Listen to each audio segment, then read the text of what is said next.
Memberi nasihat adalah bermaksud memberi sesuatu yang baik kepada orang yang kita sayang dengan cara yang paling baik.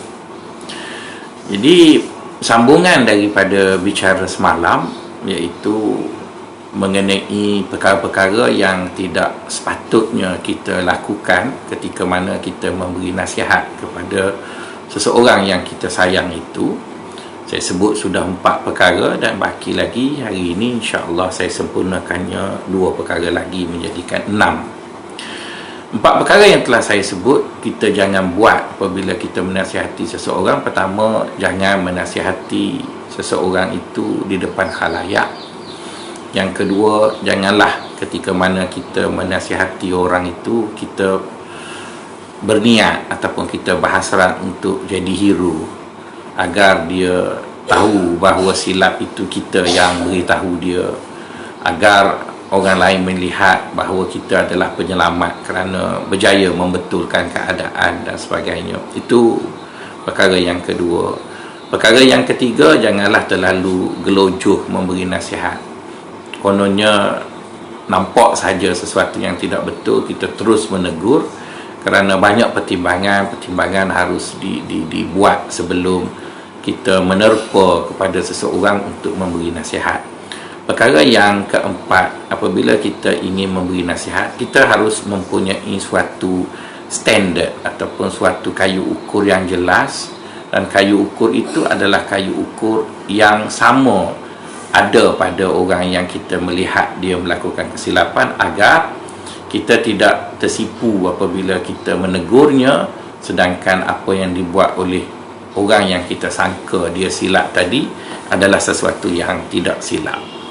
Itu 4 perkara yang sudah saya sebut pada kuliah yang lepas. Baki lagi 2 perkara yang tidak boleh kita lakukan juga apabila kita memberi nasihat. Perkara yang pertama ialah kita jangan mengkritik. Mengkritik, perkataan kritik yang saya maksudkan di sini ada 2 makna, ya. Pertama, kritik bermaksud apabila kita ingin menegur seseorang, kita hanya melihat sisi yang tidak baik pada perbuatan yang kita sangka ianya silap tadi. Sebaliknya, kesilapan yang ingin kita tegur itu harus dilihat dalam konteks yang lebih besar.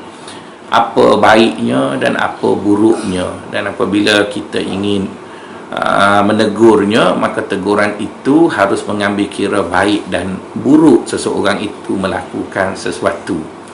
Yang kedua, maksud daripada perkataan kritik di sini ialah kita jangan terlalu memperhalusi teguran kita tadi. Maksudnya, kalau boleh saya bawa satu contoh, ya. Misalnya satu hari ada kenalan kita datang ke rumah untuk menziarahi kita.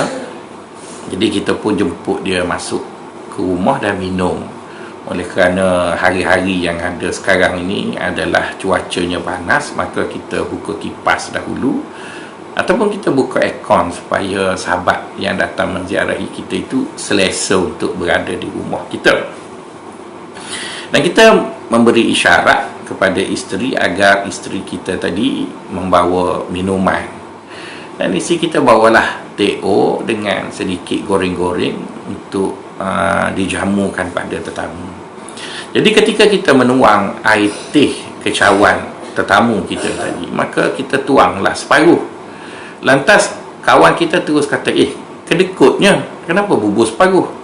Jadi kita cakap dekat dia, minumlah dulu separuh sebab dia panas, nanti cepat sejuk. Dah tahu dah panas, kenapa tak kuatkan aircon? Aircon kau ni buruk lah, rosak lah, tak elok lah, nak di apa panggil, tak sejuk lah. Kemudian kita pun jemput dia minum. Bila dia minum, kenapa air kau ni panas sangat? Boleh tak bawa air sejuk? Jadi kita pun bawa air sejuk pada dia. Dan selepas kita beri air sejuk pada dia, dia minum air sejuk. Dia kata, kenapa air sejuk kau ni tak sejuk sangat? Kau beli macam-macam lah dia bercakap. Saya yakin, ya sahabat-sahabat, orang yang macam ini apabila dia keluar daripada rumah kita, kita merasa begitu lega. Dan kita berharap dia tidak lagi datang menziarahi kita. Jadi itu menunjukkan kepada kita, ya, semua manusia tidak suka apabila dia dikritik. Dia tak suka apabila dia dikritik. Jadi oleh kerana saya sebut tadi bahawa nasihat ialah bermaksud memberi sesuatu yang baik kepada orang yang kita sayang dengan cara yang paling baik. Jadi untuk kita beri nasihat itu, maka elakkanlah diri kita daripada kita menghukum orang tadi. Sebaliknya, cubalah dengan cara yang paling baik agar nasihat yang diberi itu tidak dilihat ataupun tidak kelihatan seperti kritikan yang dilemparkan kepada orang tadi. Kalau boleh saya bawa contoh ya, baginda sallallahu alaihi wasallam, di mana Aisyah radhiyallahu taala anha ada bercerita mengenai hidup Aisyah dengan baginda sallallahu alaihi wasallam. Kata Aisyah, baginda sallallahu alaihi wasallam tidak pernah sekalipun mengkritik ataupun mengaibkan masakan aku. Kata Aisyah begitu. Jika aku memasak makanan kepada baginda dan baginda menyukai masakan itu, maka baginda akan memuji masakan itu, dan aku tahu itu menunjukkan bahawa masakan aku sedap. Jika aku memasak dan kadang-kadang ada masakan aku yang tidak sedap, yang tidak disukai oleh baginda, baginda SAW tidak mengutuk aku pada masakan itu. Sebaliknya baginda memuji kerajinan aku. Baginda kata, rajin aku masak, rajin aku buat begitu. Jadi fahamlah aku bahawa pada ketika itu baginda sudah tidak suka dengan masakan itu, tetapi baginda tidak mengutuk masakan yang tak sedap itu, dia memuji perkara yang lain. Jadi itu menunjukkan kepada kita, baginda mengajar pada kita bahawa bila kita nak menegur seseorang, maka ketika kita menegur seseorang itu, dengan cara kita mengkritik seseorang, ianya tidak mendatangkan hasil ataupun dia tidak menyebabkan orang itu terima akan apa yang kita ingin tegur. Jadi oleh kerana itu, elakkan diri kita daripada mengkritik apa yang dibuat oleh seseorang. Sebaliknya, sebutlah dengan cara yang baik, dengan mendahulukan sesuatu yang baik, kemudian sebut benda yang kurang baik itu dalam bentuk secara umumnya. Ataupun jika kita mahu ia mempelajarinya secara detail, maka ajarkanlah, tunjukkan contoh tadi supaya orang yang ditegur itu tidak terasa dirinya dikritik. Saya ada seorang kawan ya, mungkin dia terlalu kecewa ya dengan anaknya. Satu hari apabila keluar keputusan peperiksaan ya, jadi si ayah tadi begitu terujalah kerana telah menghantar anaknya pergi tuition dan sebagainya untuk menduduki peperiksaan tersebut. Tiba-tiba anak tadi bawa keputusan yang tidak menggembirakan si ayah. Berkebetulan anak tadi bawa keputusan di depan kami bersama dengan rakan-rakan yang lain dan ayahnya. Jadi bila ayahnya kecewa melihat keputusan peperiksaan yang teruk itu, ayahnya terus balun anaknya. Kamu ni habiskan duit aku je, makan je banyak. Dia ngungkit, dia kutuk anak dia apabila anak dia tidak begitu cemerlang seperti yang dia harapkan. Jadi tiba-tiba si anak tadi cuba bersuara untuk menunjukkan bahawa dia mempertahankan dirinya. Maka si anak pun bertanya pada ayah, ayah, semasa ayah kecil dulu, ayah ambil peperiksaan ni, ayah dapat berapa? Jadi si ayah terkejut ya apabila ditanya soalan itu, kerana ayahnya lebih teruk daripada anaknya lagi ketika mana kecil dahulu.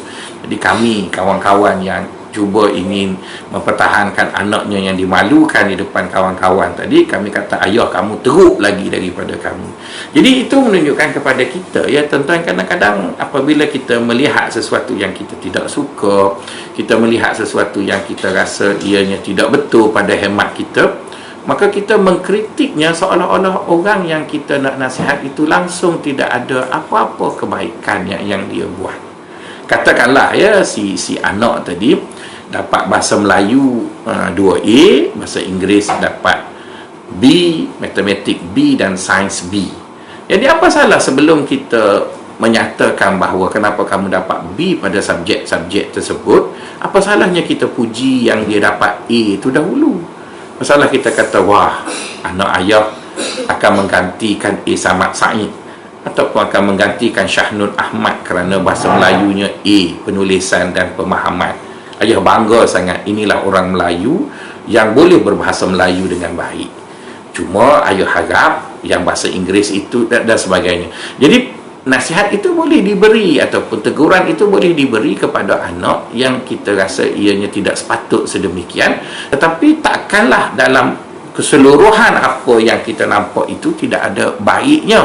Jadi kita jadikanlah pedoman bagaimana baginda SAW menegur masakan Aisyah itu sebagai satu cara, iaitu apabila kita ingin menegur seseorang, jangan tegur seseorang itu dalam bentuk kita mengkritiknya, kerana kritikan itu akan menjadikan teguran itu terasa terlalu pedih. Kritikan itu menjadikan apa yang diberi itu terlalu menyakitkan hati, dan mungkin nasihat yang diberi itu baik tetapi cara disampaikannya tidak baik, maka rugilah. Nasihat yang baik telah diberikan kepada seseorang, cuma caranya tidak baik, maka nasihat itu ditolak mentah-mentah oleh orang yang kita nasihati. Perkara yang kedua ataupun yang terakhir daripada perkara yang jangan kita lakukan apabila kita ingin menasihat, ialah jangan kita memberi nasihat sebelum kita dapat pastikan bahawa kesalahan itu memang salah. Kadang-kadang sahabat, kita dengan ilmu yang tidak banyak ini, kita melihat sesuatu, kita menyangka apa yang orang tu buat salah, tapi kita sendiri pun tidak pasti adakah apa yang dia buat itu salah atau betul. Jadi bagi mengelak sesuatu yang tidak baik daripada proses nasihat itu, pastikan terlebih dahulu bahawa nasihat itu diberi setelah orang itu pasti melakukan kesalahan. Maka sebab itulah baginda SAW berpesan selalu pada kita dalam hubungan sesama manusia. Kata baginda, iyyakum wadh-dhann. Iyyakum wadh-dhann ni maksudnya hendaklah kamu mengelak diri kamu daripada Jadi apabila kita hanya bersangka kepada seseorang, maka dengan sangkaan itu tidak wajar melakukan sesuatu. Maksudnya tidak wajar kita bertindak untuk menghukumkan seseorang, tidak wajar kita bertindak untuk menyatakan orang itu salah, tidak wajar kita bertindak untuk menegurnya kerana kita menyangka sahaja bahawa dia bersalah. Jadi lebih baik kita memastikan terlebih dahulu bahawa apa yang kita dengar, apa yang kita tengok, apa yang kita tahu itu benar-benar salah. Setelah benar salah, bahawa layak untuk ditegur, dihukum dan sebagainya. Sahabat-sahabat yang dikasihi sekalian, hidup manusia terlalu kompleks, terlalu berliku yang sukar untuk ditafsirkan. Dalam dunia yang penuh, ada orang baik dituduh jahat, ada orang jahat dikata baik dan sebagainya. Hampir kita merasa letih untuk memastikan mana yang salah. Jadi dalam situasi itu, saya merasakan kita duduk adalah lebih baik daripada kita bercakap, kerana dikhawatiri kita mendengar satu pihak dan kita terus menyerang pihak tersebut dengan alasan kita rasa dia salah. Di penghujung serangan diserang itu sebenarnya tidak salah, sebaliknya dia adalah mangsa kepada situasi. Yang saya tidak maksudkan kepada sesiapa saja, ya. Yang saya maksudkan di sini ialah situasi seperti itu ada dalam hidup ini, yang menjadikan lebih baik apabila kita ingin memberi komentar, apabila kita ingin menegur, mengatakan seseorang itu salah atau betul, pastikan dahulu betul ke orang itu melakukan kesalahan. Jadi jika tidak pasti, bermaksud kita berada pada posisi sangkaan, dan posisi sangkaan itulah tidak sepatutnya menjadi asas untuk kita menilai, menghukum ataupun menyalahkan seseorang. Oleh kerana itu, sahabat-sahabat yang sedemikian, baginda SAW memperlihatkan kepada kita bahawa asas kehidupan ini hendaklah dibina di atas keyakinan. Agama kita dibina di atas keyakinan. Al-Quran itu datang dibina di atas keyakinan. Allah itu sendiri meminta kita mengimaninya di atas keyakinan. Sehingga Allah mengatakan fa'lam annahu la ilaha illallah. Allah tidak mengatakan kul la ilaha illallah, katakanlah la ilaha illallah. Sebaliknya Allah memerintah kita fa'lam, ketahuilah. Ketahuilah itu bermaksud cari dengan sedalam-dalamnya. Aku yakin setelah engkau mencari, mencari aku, mengenali aku dengan sedalam-dalamnya, maka kamu akan menemui suatu keyakinan, dan ketika keyakinan itu telah datang pada kamu, kamu sebutlah la ilaha illallah Muhammadur Rasulullah. Itu mengajar kepada kita bahawa asas kita bertindak terhadap sesuatu ialah yakin. Jadi selagi mana kita tidak yakin dengan sesuatu, maka jangan kita bertindak kerana kita khawatiri hasrat yang baik itu, jika kita lakukannya juga silap, dikhawatiri kesilapan kita. Kononnya untuk membetulkan satu kesilapan itu lebih besar daripada kesilapan orang yang ingin kita tegur tadi. Dan kita tahu dalam hidup ini macam-macam perkara berlaku yang menjadikan kita sendiri keliru. Maka sebab itulah sahabat-sahabat, Allah menjadikan hari pembalasan itu di akhirat. Kenapa hari pembalasan itu di akhirat? Kerana Allah SWT ingin berlaku adil dengan semua orang. Jadi apabila sampai di akhirat, maka Allah SWT akan minta Raqib dan Atid membentangkan pendakwaan, dan Allah SWT akan tanya orang tadi, kenapa kamu buat? Kenapa kamu buat begini? Apa alasan kamu? Maka sebab itulah Allah Ta'ala menyebut dalam Al-Quran, liyahlika man halaka am bayyinatin wa yahya man hayya am bayyinah.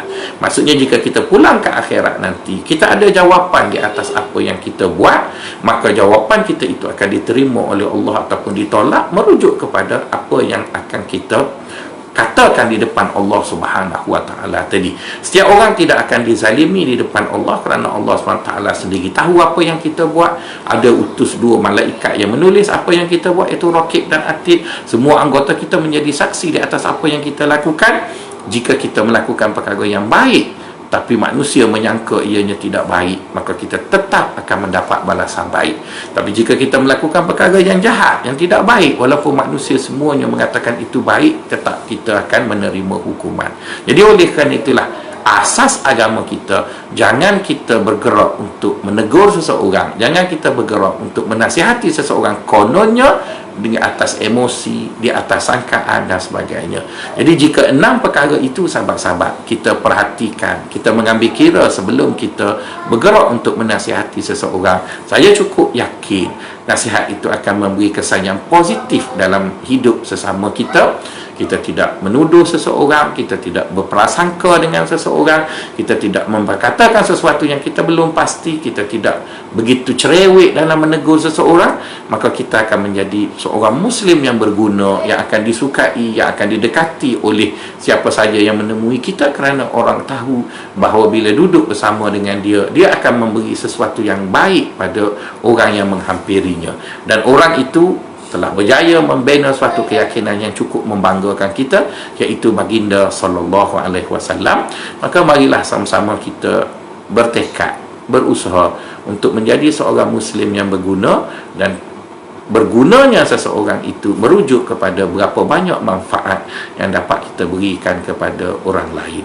Saya rasa setakat itu dulu untuk saya mengakhiri perbincangan saya mengenai nasihat dalam 6 perkara yang seharusnya kita elok apabila kita ingin beri nasihat, dan insya-Allah esoknya diizinkan Allah kita bertemu lagi untuk berbicara apa yang sepatutnya kita buat apabila kita memberi nasihat.